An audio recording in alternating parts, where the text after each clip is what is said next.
You got to feel a little bit better. I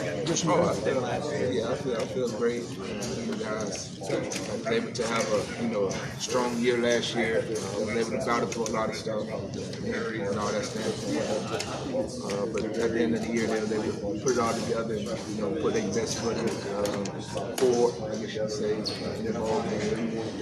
So it's a lot to build on. It's a lot to learn from. Some guys gave them a little assignment to do at the end of the year once they were able to kind of get some rest, recovery, reset, and they actually, once they got back into it, before we started spring ball, they had kind of some stuff that I advised them that they probably should do as a player to try to help them. We got a couple guys that were there this spring, went back from injuries. Everybody's back. Everybody's ready to rock and roll. So those guys decided that I had a very strong summer. So they kind of just decided just to get back started. It's an exciting time of the year right now. Football is right around the corner. So they're just trying to finish these strength and conditioning on a high note. Have a few days to kind of reset, and then it's time to rock and roll. And I'm excited to get on the grass with them and kind of see the hard work that they've been putting in. CJ, after the first year with the group, what did you go in the year last year wanting to accomplish with the group, and what at the end of the year, the three of them combined, what did they do to impress you and meet your goals? That's a great question. I really just wanted to accomplish trust, honestly. It wasn't huge, high expectations of such a young group. But I wanted them to be confident in their ability. I wanted them to know that they can play on this level. But the biggest thing for me was just getting that trust, because I've been recruited to those guys in the room. Obviously, I followed their careers in high school and obviously the recruitment process. But I didn't have a chance to sit down in their living rooms and try to recruit them. So going into it, I just wanted to build that trust with them. And it was a two-way street, and it took some time.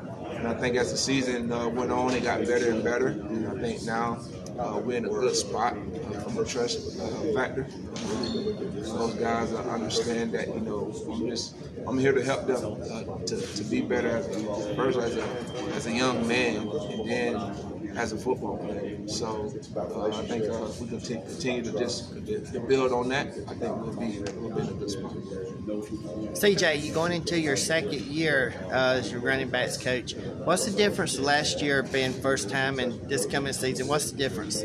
Well, the biggest difference is that got a different offensive coordinator, so that's going to be adjustment. But we had a strong relationship or a strong building bond for the ball game, so we kind of got that familiar, and then really just understanding the offense a whole lot better. Last year it was trying to just learn the offense and get the terminology down, understand the blocking scheme, understanding what people are doing, understanding the concepts, because it was new, it was different.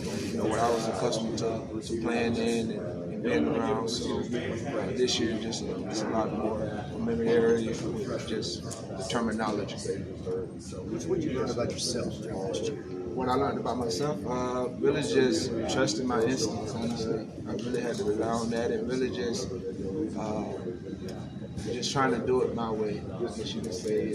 Sometimes once you get into coaching, what I learned early is that you kind of try to start doing it other people's way, try to mimic what they was doing, and they kind of get you off who you really are and not being authentic. So that took probably about 2 or 3 weeks for me to adjust from that. And then once I did that and realized, hey man, I can just only do it my way. I can only be who I am.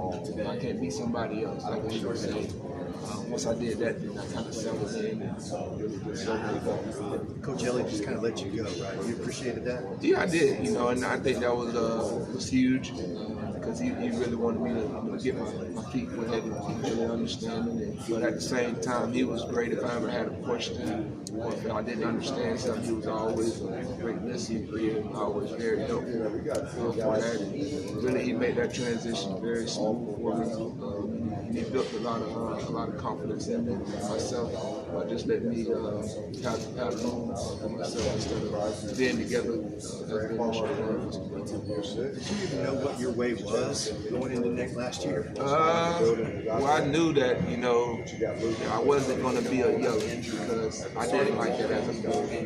The coaches that done all the yelling, they just done that for whatever reason, for attention or whatever case may be. So I knew going into it that I wasn't going to be a big yellow. I knew how to get my point. But there was still a lot that I didn't know going into it, just because it was new. It was the first time. So it was totally different than the players. So that's where a veteran staff like Coach Elliott, like Coach Rocky, like Coach Paul, and the Christian who had always been through the process. And those guys came in very helpful to make that transition smooth. You spoke about veteran coaches. What was it like to platoon those guys and to get them used to the platooning and then dealing with the injuries that you did, preparing the other guys to pick up the slack? Yeah, it was different. Anytime you have injuries in the room, they were definitely hampered, but that also allows somebody else to pick up their game and to step up and showcase what they can do.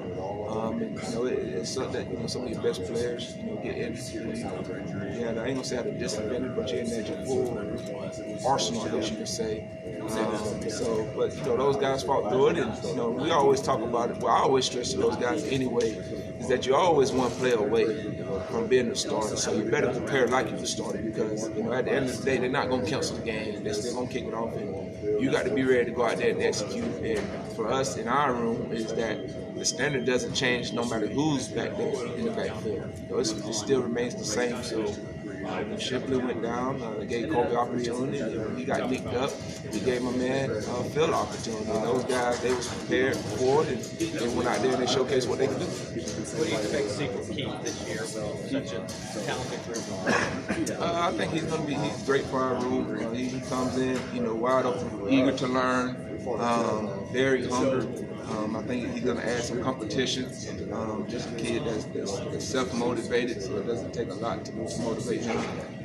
So I'm excited to get to work with him. He's a great kid off the field, so that makes the fit even better in our room. And he's coming in there asking all the right questions. He's want to know from those older guys, which only know in the system. Kobe's the oldest in there now. Will only been there 2 years, but he's asking all the right questions. Those guys doing a great job of taking him up under their wing. And as a coach, you kind of sit back and try to watch that stuff, because I know as a player, I know how it was coming in as a freshman. He was going to take you up under the wing, kind of show them a way, because it's new. They're away from home